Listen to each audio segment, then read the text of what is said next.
la météo avec C3A Productions.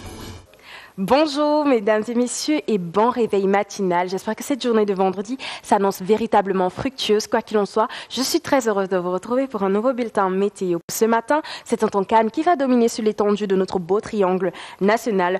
Côté température, bien qu'en légère augmentation, la minimale sera de 30 degrés attendue dans la plupart des hautes terres de l'ouest et dans la région du sud, quant aux 38 degrés représentant la minimale attendue dans la région du nord. Du reste, nous serons entre 32 et 35 degrés sur l'ensemble des différentes région de manière un peu plus détaillée, mesdames et messieurs. Pour ce matin, je commence dans la région de la Damawa, ciel totalement dégagé. Les températures contrastées ce matin, en après-midi, vont grimper de 2 degrés en plus. Passons à présent dans la région du centre, en que belle éclaircie et ciel nuageux. Les températures sont comprises entre 17 et 34 degrés pour ce matin et en après-midi vont grimper de 4 degrés en plus. Passons à présent dans la région du sud-ouest, situation semblable, ciel nuageux et belle éclaircie, 16-38 degrés côté température, qui vont maintenir jusqu'en après-midi pour bien évidemment un temps très agréable. Mesdames et messieurs, c'est tout pour ce bulletin météo.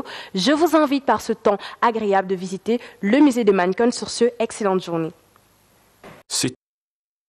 Bonjour à tous et bienvenue sur Cameroun Delight. Nous sommes le vendredi 5 février 2021. C'est un plaisir de vous savoir à l'écoute de cette matinale d'information.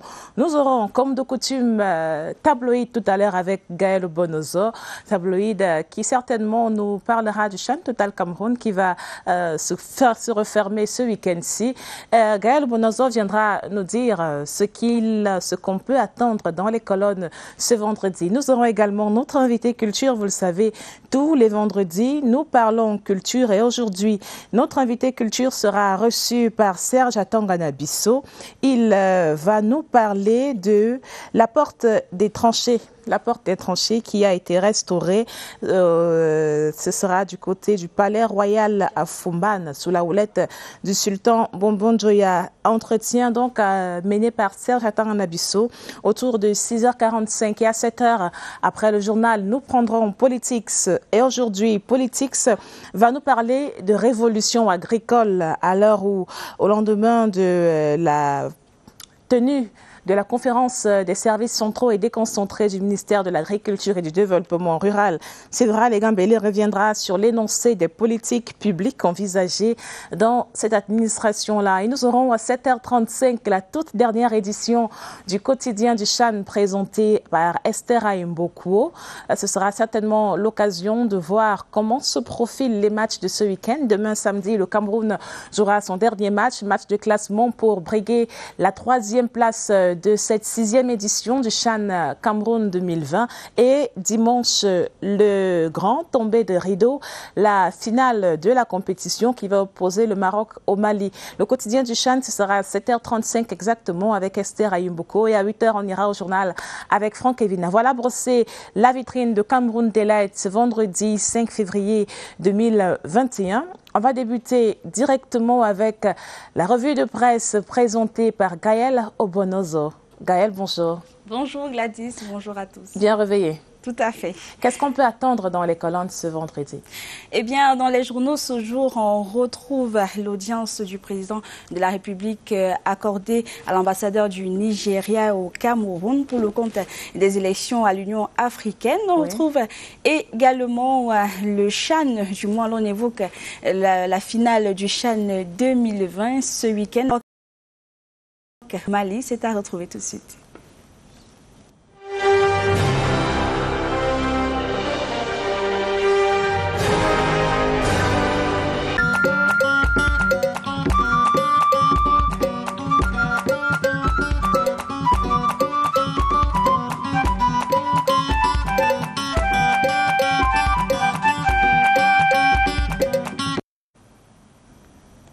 Bonjour à tous, c'est ravi de vous retrouver pour la dernière édition de la semaine de votre revue de presse. En première une, nous avons le journal Le Quotidien qui s'intéresse ce jour aux élections à l'Union africaine. Le journal Le Quotidien titre justement Abuja sollicite le soutien de Yaoundé. Le président de la République, Paul Biya, a reçu dans l'après-midi de jeudi 4 février 2021 l'ambassadeur Joseph Keshi envoyé spécial du président de la République fédérale du Nigeria, Muhammadu Buhari. Au sortir de cette audience qui a duré une quinzaine de minutes, l'émissaire nigérian a déclaré qu'il est venu solliciter le soutien du Cameroun pour la candidature du Nigeria au poste de commissaire à la paix et à la sécurité de l'Union africaine lors des élections prévues samedi 6 février prochain. Le journal Cameroun Tribune s'intéresse également aux élections à l'Union africaine et titre « Le Nigeria cherche du soutien ». Le journal Cameroun Tribune 2 précisé reçu hier au Palais de l'Unité par le président de la République, Paul Biya, l'ambassadeur Joseph Keshi, envoyé spécial du président Muhammadu Buhari, a indiqué que son pays avait besoin de l'appui de son voisin pour briguer le poste de commissaire chargé des affaires politiques, de la paix et de la sécurité de l'organisation panafricaine. Du sport également au sein de Cameroun Tribune ce jour, le journal titre CHAN 2020 apothéose dimanche. La 6e édition du championnat d'Afrique des Nations s'achève ce 7 février avec la finale Maroc-Mali au stade Omnisport de Yaoundé. La veille, le Cameroun aura tenté de finir à la 3e place lors du match de classement contre la Guinée. Autre actualité, autre journal, mais nous restons toujours en sport. Le journal Mutation parle de la Ligue 1 et Ligue 2 après du Cameroun contre le Maroc. Le journal titre « La passe de Paul Biya la fait Foot ». Selon Mutation, le chef de l'État, via le Premier ministre, a instruit le ministre des Sports de mettre à la disposition de la Fédération camerounaise de football les moyens financiers et les stades pour la reprise sans délai de ces championnats. Et nous restons dans l'analyse de la défaite des Lions à Prime lors de ce CHAN 2020. C'est à la une du journal Le Jour qui titre CHAN 2020 « Comment la mafia a noyé les Lions ». Pour le journal Le Jour, privé de championnat et miné de son piternel querelle à la FECA Foot, les Lions à Prime ont fait preuve de bravoure. Ils auraient pu faire encore mieux s'ils n'avaient pas été victimes d'un système clientéliste, selon le journal Le Jour. Autre actualité, à la une du journal L'Indépendant, nous allons dans la région du Sud. Région du Sud, appui présidentiel à 4200 déplacés internes. Au nom du président de la République, le ministre de l'administration territoriale, Paul Atangandi, a présidé. Nous sommes bien sûr à la une du journal L'Indépendant. Et selon ce journal, le MINAT a présidé mercredi 3 février dernier dans la capitale régionale du Sud la cérémonie de remise de dons composés du matériel de première nécessité, de la literie, des denrées alimentaires et plusieurs autres produits à 4200 déplacés internes. Un point d'honneur a été mis sur le maintien et le renforcement sécuritaire dans la région du Sud du fait de sa proximité avec le Gabon, la Guinée équatoriale et le Congo. Le journal La République Presse s'intéresse également à la visite du ministre de l'administration territoriale dans la région du Sud, mais sous un autre aspect, développement de l'agro-industrie, les encouragements du MINAT à Sud Cameroun EVA, titre le journal La République Presse. Le journal précise qu'en marge de sa mission d'évaluation sécuritaire dans la région du Sud, marquée par plusieurs zones frontalières ouvertes sur l'extérieur, le ministre de l'administration territoriale, après avoir remis le don spécial du chef de l'État à 4200 déplacés internes à Ebolova le jeudi 4 février dernier, a effectué une visite de travail au sein des locaux de Sud de Cameroun EVA, dont le gros de l'investissement, notamment les hectares de plantation, est basé dans l'arrondissement de Moyomosala. Autre actualité à présent, nous sommes précisément en santé avec le journal Éco Santé qui ce jour s'intéresse à la mortalité maternelle au Cameroun. L'UNFPA et l'OIT ensemble pour réduire le taux. Titre Éco Santé, l'Organisation des Nations Unies pour la population et l'Organisation internationale du travail ont signé une convention de coopération le 2 février dernier à Yaoundé. Le contrat permettra aux deux agences du système des Nations Unies de mutualiser les compétences pour introduire la lutte contre la mortalité maternelle comme mécanisme de protection sociale dans le cadre de la couverture santé universelle que le Cameroun met en place. Et nous poursuivons notre revue de presse avec le journal Notre Santé qui fait un zoom sur le Covid-19 phase 2 en région. Les hôpitaux de district dénoncent leur vulnérabilité, titre le journal. Étroitesse des sites, faiblesse du matériel et logistique, absence d'approvisionnement en eau, manque de subventions sont quelques-unes des difficultés rencontrées qui sont donc énoncées ici par le journal Notre Santé.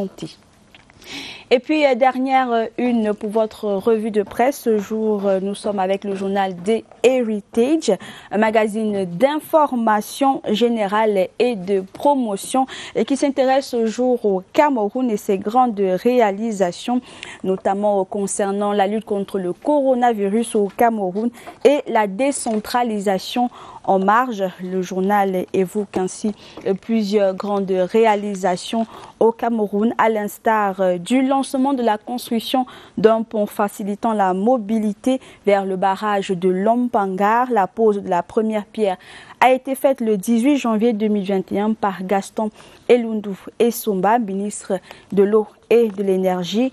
Autre réalisation au niveau de la Direction générale des douanes que l'on peut retrouver au sein du journal The Heritage. Plus de 75 milliards de francs CFA reçus en janvier 2021.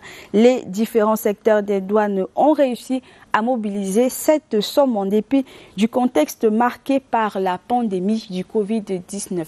Plusieurs réalisations effectuées et projets réalisés au Cameroun à retrouver au sein de votre journal The Heritage.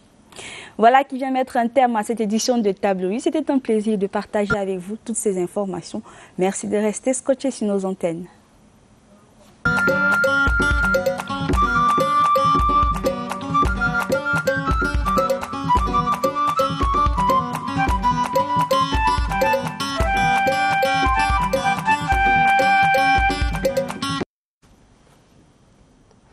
Merci à Gaël Bonozo pour Tabloïd, la dernière édition de la revue de presse de la semaine. Rendez-vous lundi pour une autre édition.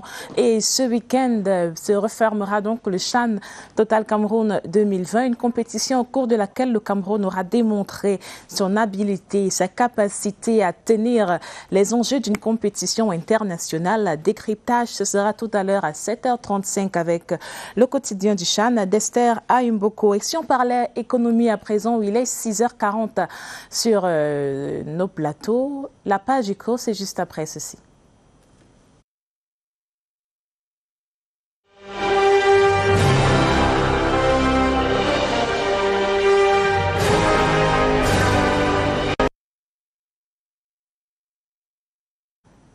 Et quelques notes pour débuter cette page éco. Dans l'actualité, des microfinances, 395 milliards de francs CFA de crédits ont été octroyés en 2020.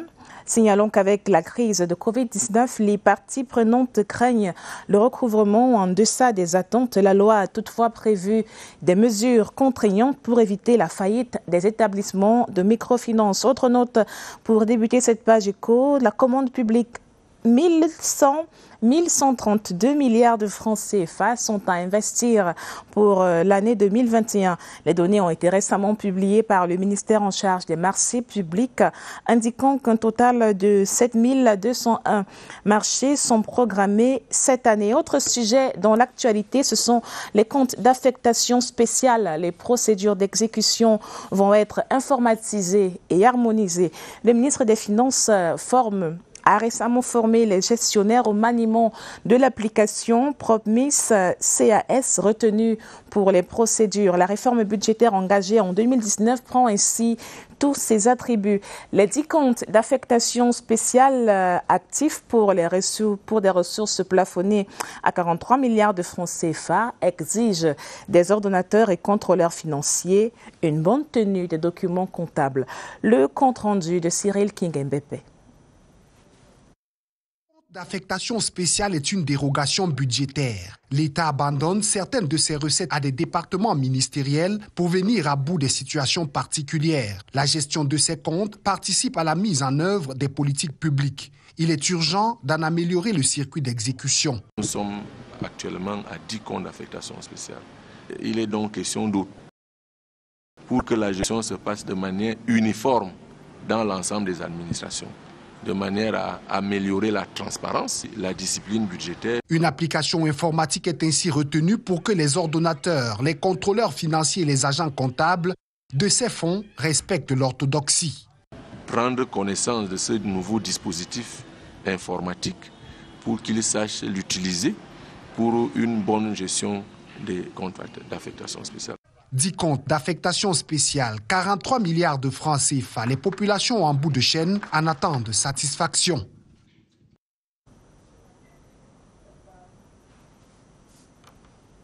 Et dans l'actualité, ils recevront 80 millions de francs CFA. Les accidentés de Garbou, le don présidentiel a été remis aux concernés par le gouverneur de la région de l'Ouest. C'était hier jeudi, là-bas sur place. Retrouvons le compte rendu de CRTV Ouest.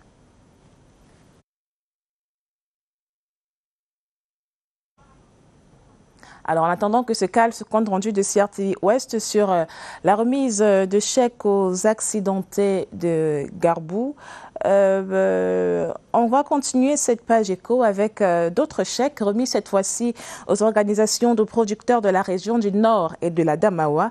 Les financements du programme PCP à CFA logés au Minader ont principalement pour but de promouvoir l'entrepreneuriat agricole et d'augmenter la production et la transformation dans les filières agricoles. Allons concrètement voir cela dans cette mouture de CRTV à Damawa et CRTV Nord. De Nouvel An, ces chèques remis aux représentants des organisations des producteurs dans le Nord traduisent la détermination du gouvernement camerounais avec l'appui de l'Agence française de développement à travers le programme C2D à actionner le levier de développement des filières agro-pastorales et halieutiques dans cette région. Je cultive les milles, le maïs et beaucoup d'autres céréales. Cette subvention du programme ACFA est d'une importance capitale dans notre activité. Venus des départements du Faro, du Mayo-Louti, du Mayoré et de la Benue, ces producteurs qui ont presque perdu le sommeil du fait du Covid-19 reçoivent ainsi l'onction pour le financement de leurs projets d'investissement. Ces chèques vont leur permettre d'augmenter leur production à travers la modernisation de leur système d'élevage et augmenter aussi leur cheptel. On donne aux producteurs des instruments pour pouvoir développer leurs entreprises de telle sorte qu'ils soient plus professionnels. D'un montant global de plus de 124 millions de francs CFA, cet appui du programme PCP à CFA vise à adapter le conseil et le financement aux besoins spécifiques des producteurs. Le but ultime, comme je l'ai dit, c'est que ces producteurs deviennent des acteurs économiques et nous serons derrière eux, n'est-ce pas, pour les accompagner. Une condition sine qua non pour prétendre bénéficier de la deuxième tranche. Les 39 responsables des organisations de producteurs agropastoraux bénéficiaires de cette subvention sont unanimes. Il faut dès à présent créer la richesse en milieu rural et générer les emplois. Nous allons travailler davantage pour améliorer notre rendement. Nous faisons dans le maïs et le café.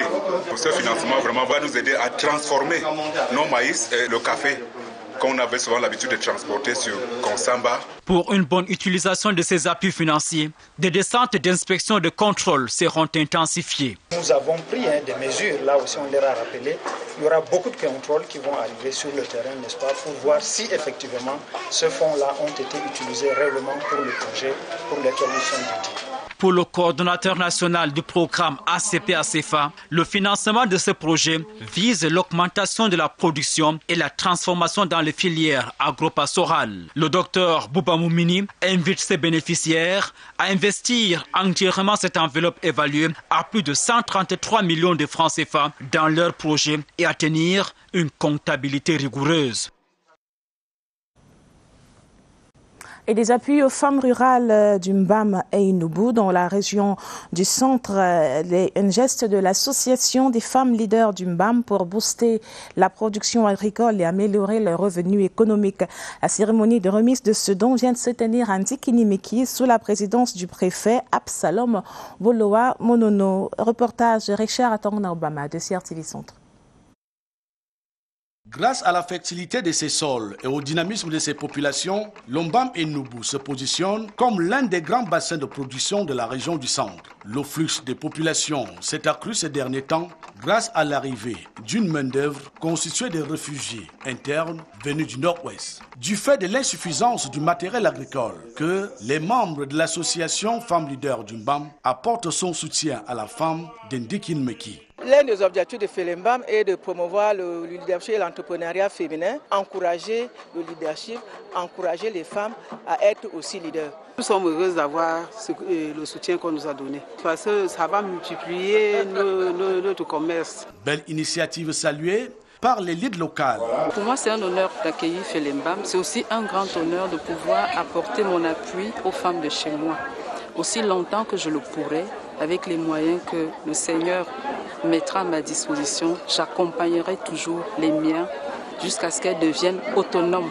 Cette cérémonie qui s'est déroulée en présence des forces vives du Mbam bénéficie du soutien de l'autorité administrative. Elle vise à booster davantage la production agricole et à autonomiser la femme du Mbam.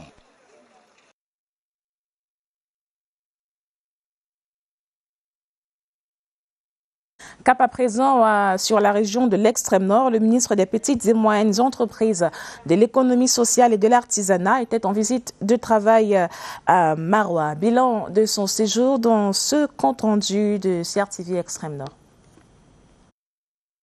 Si l'artisanat marche bien, c'est toute l'extrême nord qui se portera à merveille. Petite phrase du ministre des Petites et Moyennes Entreprises, de l'économie sociale et de l'artisanat pour encourager le dynamisme des artisans de cette région. Achille Basile-Kantroa à Maroua a non seulement évalué les travaux de reconstruction du centre artisanal, mais également touché du doigt les difficultés auxquelles font face ces artisans par ces temps de Covid-19 et d'insécurité. Il m'a été donné l'opportunité, en échangeant avec les artisans, d'explorer avec eux les réponses que nous pouvons leur apporter en termes de soutien, mais surtout les réconforter de ce qu'ils ne sont pas seuls face à ces difficultés. Le chef de l'État est à leur chevet. Le ministre des PME est aussi porteur d'un message d'espoir aux entreprises de l'extrême nord qui ont reçu des appuis des pouvoirs publics dans le cadre du Fonds de solidarité nationale. Vous avez des filières telles que la filière cuir et peau, qui est une des spécificités de cette région. Cet accompagnement par rapport aux PME et aux artisans, on va le renforcer. Au terme de cette descente sur le terrain, le ministre Achille Basile-Kantroa a instruit l'accélération des travaux de reconstruction du centre artisanal de Maroua et exhorté les artisans à produire plus. Et pour clôturer cette page éco, le chiffre du jour à noter dans vos agendas, c'est chiffre du jour.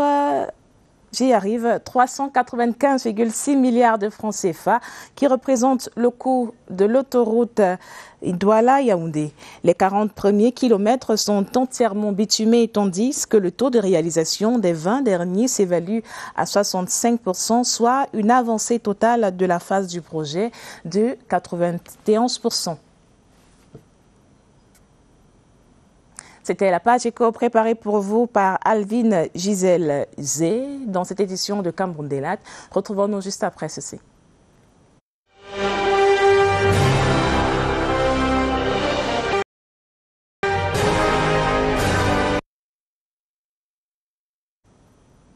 En bref, on a donc ces 80 millions de francs CFA remis comme don du président de la République aux victimes de la tuerie de Ngarbou, qui a été enregistrée le 14 février 2019. Donc, le président de la République a instruit de distribuer des compensations financières aux familles des victimes de cette tuerie-là. Et ces dons ont été remis par le gouverneur de la région du Nord-Ouest, là-bas, sur place à Bamenda. C'était hier jeudi. Dans la suite de Cameroun Daylight, on va prendre notre invité culture. La porte des tranchées est restaurée et prête à être rechargée de ces choses sacrées-là qui en font un mythe dans la ville de Foumban. On se souvient que l'édifice avait été partiellement consumé le 29 novembre 2019, le 29 novembre 2020. Au cœur de la nuit, le palais royal sous la houlette du sultan Bombondouya a été reconstruit et le monument qui trône à 200 mètres du palais des rois Bamoun, l'inauguration de l'ouvrage d'art restauré, est annoncée pour le 14 février prochain. L'invité culture est le porte-parole du royaume Nji, Nchar et Oumarou, partage avec nous anecdotes et rappels historiques sur la vie et l'histoire de la porte des tranchées à Foumban. Il s'entretient avec le chef du service culture de la CRTV, Serge Ataranabisso.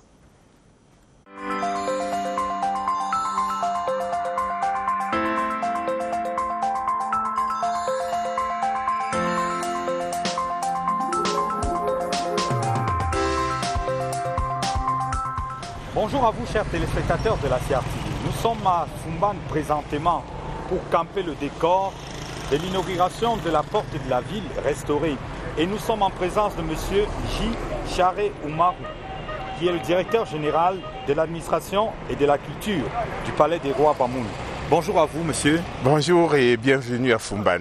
Cette porte partait en feu et c'était quasiment le deuil. Effectivement, la nuit du 29 au 30 novembre, courant 2020, la porte d'entrée de Foumban est partie en feu.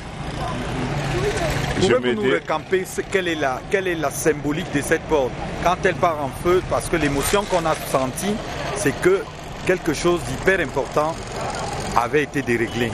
Il me plaît de dire que vers les années 1750, les peuples du Nord Cameroun avaient décidé d'une grande invasion du Sud Cameroun, où le peuple Bamoun, le royaume Bamoun était beaucoup plus ciblé. Ils sont venus, une première invasion, ils sont venus, ils sont entrés, ils ont fait le tour du royaume Bamoun. Ils ont été très redoutables parce que c'était des vaillants guerriers sur des chevaux. Et le peuple Bamoun voyait le cheval pour la première fois et on savait comment faire pour faire face à ça. Ils se sont installés, ils ont inspecté les lieux et ils ont trouvé que le terrain était donc propice. Ils sont repartis pour faire préparer un deuxième assaut où ils viendront une fois envahir le royaume Bamoun, faire du royaume Bamoun leur propriété et s'installer définitivement. C'est à ce moment-là que la porte est bâtie? C'est en ce moment, lorsqu'ils sont allés pour préparer cet assaut maintenant, le roi et son peuple sont restés, penser à une stratégie pour parer ces Fulbé lors de leur deuxième assaut. Il est venu à l'idée du roi Mbombo, 11e de la dynastie, d'entourer son royaume par une tranchée d'une certaine profondeur qui bloquerait les chevaux qui arriveraient, parce que déjà les tranchées d'une certaine profondeur et d'une dimension ne pourraient pas permettre aux cavaliers de sauter pour entrer dans la ville. Il a fait tout autour du royaume Bamoun jusqu'à ce lieu où nous trouvons. Pour la petite histoire, le notable qui avait suggéré que le royaume soit enterré de cette tranchée s'appelait Fifenkondo et ça c'était sa résidence. Arrivé derrière la résidence de ce Fifenkondo qui avait émis l'idée, les Bamous étaient fâchés du travail qu'il leur a imposé. Alors ils ont décidé d'arrêter la tranchée de part et d'autre.